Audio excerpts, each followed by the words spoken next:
అందరికీ నమస్కారం. Welcome to finance book Telugu YouTube channel. ఈరోజు మనం ఒక చాలా ఇంట్రెస్టింగ్ టాపిక్ గురించి మాట్లాడుకోబోతున్నాం. టాపిక్ ఏంటంటే ఒక 30 డేస్లో క్రెడిట్ స్కోర్ని ఎలా ఇంప్రూవ్ చేసుకోవచ్చు అనే టాపిక్ గురించి మాట్లాడుకుంటున్నాం. టాపిక్లోకి వెళ్ళే ముందు ఒక చిన్న స్టోరీని మనం అందరం మాట్లాడుకుందాం. స్టోరీ ఏంటంటే మనకు ఒక 3 ఫ్రెండ్స్ ఉన్నారు. రాజ్, అర్జున్ అండ్ ప్రియ. అందరూ చాలా క్లోజ్ ఫ్రెండ్స్ వీళ్ళు ముగ్గురు కూడా. వీళ్ళ ముగ్గురు ఒకే కాలేజ్లో చదివారు, ఒకే ఆర్గనైజేషన్లో వర్క్ చేస్తున్నారు. మోర్ ఎవర్ శాలరీ కూడా ఒకే విధంగా అరేంజ్ చేస్తూ ఉన్నారు. వాళ్ళందరూ కూడా డిఫరెంట్ లోన్స్ కోసం ప్లాన్ చేస్తున్నారు అన్నమాట. సో రాజ్ వచ్చేసి కార్ కొనుక్కోవాలనుకుంటున్నాడు, అందుకే కార్ లోన్ కోసం చూస్తున్నాడు. ప్రియము తన ఓన్ బిజినెస్ని స్టార్ట్ చేద్దాం అనుకుంటుంది. అందువల్ల ఒక బిజినెస్ లోన్ ఏమైనా దొరుకుతుందో, పర్సనల్ లోన్ కానీ దాన్ని తన బిజినెస్ యూజ్ చేసుకుందాం అని అనుకుంటుంది. వేరేది అర్జున్ తన ఓన్ హౌస్ అని కట్టుకోవడానికి హౌస్ లోన్ కోసం చూస్తున్నాడు. డిస్కస్ చేసుకున్నారు. కొన్ని రోజుల తర్వాత రాజ్ అప్లై చేశాడు. రాజ్కి కార్ లోన్ 1 వీక్ టైంలో వచ్చేసింది. ఒక రీజనబుల్ ఇంట్రెస్ట్ రేట్కి, తక్కువ ఇంట్రెస్ట్ రేట్కి వచ్చింది. ప్రియకు కూడా అప్రూవ్ అయిపోయింది, తక్కువ లోన్ ఇంట్రెస్ట్కే వచ్చింది. కానీ కొన్ని టర్మ్స్ అండ్ కండిషన్స్ బ్యాంక్కి తనకి మధ్య ఉన్నాయి. బట్ ఒక మంచి ఇంట్రెస్ట్ రేట్లోనే వచ్చింది. కానీ అర్జున్కి లోన్ రావడానికి చాలా టైం పట్టింది, చాలా బ్యాంక్స్ తిరగాల్సి వచ్చింది. చివరికి తనకు వచ్చినా సరే చాలా హై ఇంట్రెస్ట్ రేట్తో వచ్చిందన్నమాట. మళ్ళీ వాళ్ళందరూ కలిసి మాట్లాడుకుంటున్నప్పుడు ఎవరు ఎంత ఇంట్రెస్ట్కి లోన్ తీసుకున్నారని డిస్కస్ చేసినప్పుడు అర్జున్ అందరికన్నా ఎక్కువ ఇంట్రెస్ట్ రేట్తో లోన్ తీసుకోవడం జరిగింది. ఇది చూసి అర్జున్ కన్ఫ్యూజ్ అయ్యి రాజ్ అండ్ ప్రియాని అడిగాడు, ఎందుకు నేను ఇలా ఎక్కువ ఇంట్రెస్ట్ రేట్తో తీసుకోవాల్సి వచ్చింది?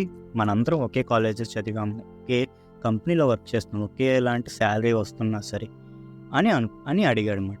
సో వీళ్ళిద్దరికీ అర్జున్కి అంత ఎక్కువ ఇంట్రెస్ట్ రేట్తో లోన్ రావటానికి, వేరేస్ ప్రియ అండ్ రాజ్ తక్కువ ఇంట్రెస్ట్ రేట్కి లోన్ రావడానికి మెయిన్ రీజన్ ఏంటంటే అర్జున్ యొక్క క్రెడిట్ స్కోర్ చాలా తక్కువ ఉండడం అన్నమాట. సో ఒక క్రెడిట్ స్కోర్ ఇంపార్టెన్స్ లోన్లో ఎంత ఉంటుందని చెప్పడానికి ఈ స్టోరీ అనేది చాలా ఒక మంచి ఎగ్జాంపుల్గా ఉంటుంది. మనం ఇప్పుడు మెయిన్ టాపిక్లోకి వెళ్దాం. అసలు క్రెడిట్ స్కోర్ అంటే ఏంటి? ఇండియాలో ఈ క్రెడిట్ స్కోర్ అనేది ఒక 3 డిజిట్ నెంబర్. సో ఇది 300 నుంచి మొదలై 900 వరకు ఉంటుంది. ద హయ్యర్ అంటే ఎంత 900కి ఎంత దగ్గరలో ఉంటే అంత మంచి క్రెడిట్ స్కోర్ మనకు ఉన్నట్టు మాట. ఈ క్రెడిట్ స్కోర్ ఏం సిగ్నిఫై చేస్తుందంటే ఇది ఒక మనిషి యొక్క క్రెడిట్ వర్తీనెస్ని డిఫైన్ చేస్తుంటుంది అన్నమాట. ద హయ్యర్ ద నెంబర్, ఎంత హై ఎక్కువ ఉంటే అంత మంచిది అనేది మీరు ఫీల్ అవ్వచ్చు. అలాగే మనం ఎప్పుడు 850, 900కి టార్గెట్ చేయాల్సిన అవసరం ఏం లేదు. 750 కన్నా ఏదైనా ఎక్కువ ఉన్న ప్రతి క్రెడిట్ స్కోర్ కూడా చాలా మంచిదే. ఇప్పుడు ఒక మంచి క్రెడిట్ స్కోర్ ఉండటం వల్ల ఏంటి అడ్వాంటేజెస్ అనే దాని గురించి మాట్లాడుకుందాం. మొదటిది ఏంటంటే మనకి ఎప్పుడైతే మంచి క్రెడిట్ స్కోర్ ఉందో మనకి లోన్స్ అనేవి చాలా తొందరగా అప్రూవ్ అవుతూ ఉంటాయి, మీకు డిస్కషన్స్ లేకుండా. అలాగే మనకు లోన్స్ అనేవి చాలా తక్కువ ఇంట్రెస్ట్ రేట్కి వస్తూ ఉంటాయి.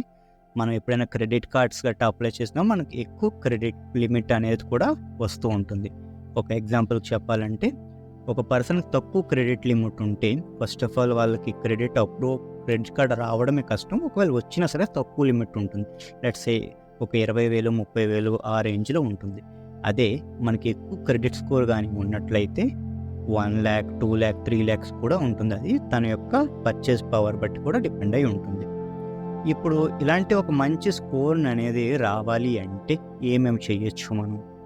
సో మొదట చేయాల్సింది ఏంటంటే మన యొక్క క్రెడిట్ రిపోర్ట్స్ని మనం రెగ్యులర్గా చెక్ చేసుకుంటూ ఉండాలి. మనకి రిపోర్ట్స్ బ్యూరోస్ అంటూ ఉంటారు, వీటిని సిబిల్ ఆర్ ఎక్స్పీరియన్స్ నుంచి వస్తూ ఉంటాయి. మనకు పాన్ కార్డ్ని ఇచ్చినట్లయితే మనకు ఆ రిపోర్ట్ వస్తూ ఉంటుంది.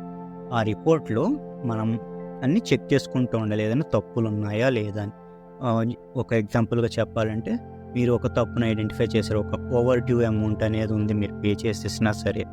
సో మనం వెంటనే బ్యూరోకి ఇన్ఫామ్ చేయొచ్చు. అలాగే బ్యాంక్ కూడా ఇన్ఫామ్ చేసి రెక్టిఫై చేసినట్లయితే కొంత టైంలో అది అనేది రెక్టిఫై అవుతుంది. ఇది మన యొక్క స్కోర్ని చాలా ఎక్కువ పైకి పుష్ చేస్తుంది. ఇంకొకటి మనం రెగ్యులర్గా ఫాలో అవ్వాల్సింది ఏంటంటే మనం ఎప్పుడూ కూడా ఎన్ని తక్కువ లోన్స్ ఉంటే అంత బెస్ట్. మనకు ఉన్నా సరే ఆ లోన్స్ని పే చేయడానికి ఎక్కువ ఇంట్రెస్ట్ చూపిస్తూ ఉండండి. ఎంత తొందరగా పే చేస్తే అంత బెటర్. మనకి తక్కువ టైంలోనే లోన్స్ అనేది క్లియర్ చేసేయడానికి చాలా మెథడ్స్ అయితే ఉన్నాయి. ఒక మెథడ్ ఏంటంటే డెప్త్ స్నోబాల్ అని, డెప్త్ అవలెన్సీ అని మెథడ్స్ ఉంటాయి. మీకు ఒక లోన్ని ఎంత తొందరగా క్లియర్ చేయడానికి ఇలాంటి మెథడ్స్ యూజ్ అవుతూ ఉంటాయి. మీకు డెడికేటెడ్ వీడియో ఆర్ ఏదైనా ఎగ్జాంపుల్తో ఈ టాపిక్స్ని చేయటం వల్ల మీరు లోన్స్ తొందరగా క్లియర్ చేయడానికి హెల్ప్ అవుతుందంటే కామెంట్ సెక్షన్లో మెన్షన్ చేయండి. మనం ఒక డెడికేటెడ్ వీడియో దీనిపై చేద్దాం. చాలా లోన్స్ తీసుకుని ఏ ప్రాసెస్ ఫాలో అయితే మనం లోన్స్ తొందరగా కట్టేయగలము అనే దాని గురించి ఆ వీడియోలో డిస్కస్ చేసుకుందాం. మీకు రియల్లీ నీడ్ ఉంటే కామెంట్ సెక్షన్లో తప్పకుండా మెన్షన్ చేయండి. మనం ఒక డెడికేటెడ్ వీడియో దీని మీద చేద్దాం. ప్రస్తుతానికి ఈ లోన్స్ అనేవి ఎలా తొందరగా పే చేయాలి అనుకున్నట్లయితే మనం చేయాల్సింది ఏంటంటే మనకున్న లోన్ అమౌంట్ ఎంత ఇంట్రెస్ట్ ఇవన్నీ తీసుకుని ఒక సార్టెడ్ ఆర్డర్లో పెట్టుకున్నట్లయితే తక్కువ లోన్ నుంచి పై లోన్ ఇవ్వమాట. మనం every month all loan amounts pay చేసి మొత్తం అన్ని లోన్ అమౌంట్స్ పే చేసిన తర్వాత మన దగ్గర ఇంకా కొంచెం డబ్బులు ఉన్నట్లయితే దాన్ని తక్కువ లోన్ ఉన్న అమౌంట్ దానికి పే చేస్తూ ఉంటే కొన్ని ఈఎంఐలు కడుతున్నప్పటికీ ఈ తక్కువ ఉన్నదాన్ని కంప్లీట్గా మనం పే చేసేయగలుగుతాం. తర్వాత నెక్స్ట్ స్మాల్ అమౌంట్ ఏదైతే ఉందో దాని మీద ఫోకస్ చేయాలి. ఇది ఒక మెథడ్. అలా మనం లోన్స్ అని చాలా తొందరగా పే చేయొచ్చు. ఇంకొక ఇంపాక్ట్ క్రెడిట్ స్కోర్ మీద ఉండేది ఏంటంటే ఈ పేమెంట్స్ అనేవి లోన్ పేమెంట్స్ కానీ క్రెడిట్ కార్డ్ పేమెంట్స్ కానీ మనం టైంకి పే చేస్తూ ఉండాలి. ఎగ్జాంపుల్కి చెప్పాలంటే మనం ఎవ్రీ మంత్ 5వ తారీఖు మన క్రెడిట్ కార్డ్ బిల్ చేయాల్సి వస్తుంది, పేమెంట్ చేయాల్సిన నీడ్ ఉంది. ఆర్ఎల్స్ లోన్ తీసుకున్న దానికి ఈఎంఐ కట్టాల్సిన అవసరం ఉందనుకోండి, 5వ తారీఖు వరకు వెయిట్ చేయకండి, ఆ రోజు చేసినా మంచిది. బట్ ఎప్పుడు ఒక 2 or 3 days ముందుగానే మనం పే చేసినట్టంటే కొన్ని సిచ్యువేషన్స్లో బ్యాంక్ కొంచెం టైం కూడా పడుతుంది. సో అలాంటప్పుడు మనకి అడ్వాంటేజ్ వస్తుంది. ఎప్పుడు కూడా కొంచెం ముందే పే చేయడానికి ట్రై చేయండి. ఎప్పుడు 5 తర్వాత మాత్రం పే చేయకండి. ఇలా లేట్ పేమెంట్ చేయటం వల్ల అది మన ఒక క్రెడిట్ స్కోర్ని చాలా ఎక్కువగా ఇంపాక్ట్ చేస్తుంది. అలాగే ఇంట్రెస్ట్ రేట్స్ కూడా చాలా హై. ఎప్పుడైనా క్రెడిట్ కార్డ్ తీసుకున్నప్పుడు దాన్ని పేమెంట్ చేయకపోతే అది మోర్ దెన్ 40% ఇయర్లీ ఇంట్రెస్ట్ రేట్తో రన్ అవుతూ ఉంటుంది. సో ఎప్పుడు కూడా చెప్పిన టైం కల్లా ప్లే చేసేయడానికి చూసుకోండి. ఇంకొకటి, మన దగ్గర చాలా క్రెడిట్ కార్డ్స్ ఉన్నప్పుడు వాటిని చాలా ప్రాపర్గా యూజ్ చేసే అవసరం ఉంటుంది. ఎప్పుడు కూడా మన యొక్క క్రెడిట్ లిమిట్ 30% మించకుండా చూసుకుంటూ ఉండాలి. ఒక ఎగ్జాంపుల్ చెప్పాలంటే మీ దగ్గర ఒక్క క్రెడిట్ కార్డ్ ఉంది, దానికి లిమిట్ 1 lakh rupees అనుకుందాం. అయితే మనం ఎప్పుడు కూడా 30% కన్నా ఎక్కువ అనేది స్పెండ్ చేయకూడదు. ఈ ఎగ్జాంపుల్లో 30,000 రూపాయల కన్నా ఎక్కువ స్పెండ్ చేయకూడదు. ఇలా స్పెండ్ చేయటం కూడా మన క్రెడిట్ స్కోర్ని ఇంపాక్ట్ చేస్తూ ఉంటుంది. సో ఇలాంటి టైంలో మన దగ్గర మల్టిపుల్ కార్డ్స్ ఉంటే ఇది మన దగ్గర ఉన్న అన్ని కార్డ్స్ పైన అప్లై అవుతుంది, ఒక్క సింగిల్ కార్డ్ పైన కాదు. మీకు ఒక 10 కార్డ్స్ ఉంటే 30% ప్రతి card 1 lakh rupees credit limit ఉన్నట్లయితే మీరు 3 లక్షల రూపాయల వరకు స్పెండ్ చేయొచ్చు. దానికన్నా తక్కువ స్పెండ్ చేయాలి, ఎక్కువ స్పెండ్ చేయకూడదు. 30% ఇక్కడ 10 లక్షలు 30% అంటే 3 lakh rupees. ఓకే, సో ఇది ఒకటి చూసుకుంటూ ఉండాలి. ఇంకొకటి, మనం ఎప్పుడైనా కొత్త క్రెడిట్ కార్డ్స్ తీసుకుంటున్నప్పుడు రిపీటెడ్ రిక్వెస్ట్ అని చేయకూడదు. మల్టిపుల్ టైమ్స్ ప్రతిసారి కొత్త కార్డు తీసుకోకూడదు. ఎప్పుడైనా అలాంటి నీడ్ ఉన్నట్లయితే ఒక certain time 1 or 2 weeks all enquiries అనేవి ఆ 2 weeksలోనే అయిపోయేటట్టు చూసుకోండి. ఇంకా ముఖ్యమైన విషయం ఏంటంటే మీకు నీడ్ ఉంటేనే మాత్రం క్రెడిట్ కార్డ్ తీసుకోండి, లేకపోతే అస్సలు తీసుకోవద్దు.